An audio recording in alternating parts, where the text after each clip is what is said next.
hello' নমস্কাৰ গ্ৰহণ কৰিব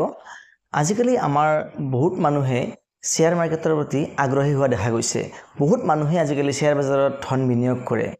আৰু শেয়াৰ মাৰ্কেটত ধন বিনিয়োগ কৰাৰ এই যেটো হাৱা বা এই যেটো মানুহৰ নিচা বৰ্তমান নতুনকৈ লাগিছে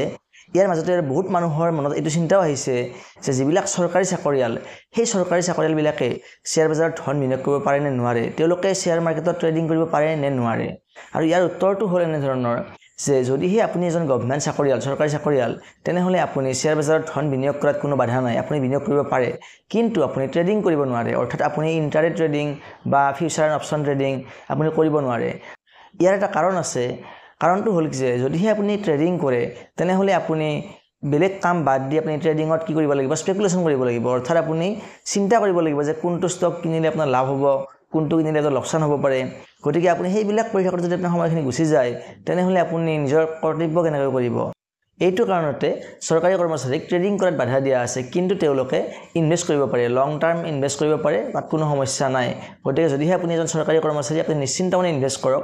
আৰু ইয়াতে এটা জানিবলগীয়া কথা হ'ল কি যে যদিহে আপোনাৰ ঘৰৰ আন কোনো সদস্য শিক্ষিত হয় বা তেওঁলোকৰ কোনো নিজা ইনকাম থাকে তেনেস্থলত ঘৰখনত চৰকাৰী চাকৰি থাকিলেও তেওঁলোকেও নিজাববীয়াকৈ শ্বেয়াৰ মাৰ্কেটত ইনভেষ্ট কৰিব পাৰিব গতিকে আশা কৰিছোঁ ভিডিঅ'টো ইউজফুল হৈছে ভিডিঅ'টোৰ পৰা কিবা জানিব নিশ্চয় পাৰিছে আপোনালোকে গতিকে যদিহে আপোনালোকৰ ভিডিঅ'টো ভাল লাগিছে বা ইউজফুল বুলি ভাবিছে তেনেহলে আপোনালোকে এটা লাইক কৰি দিব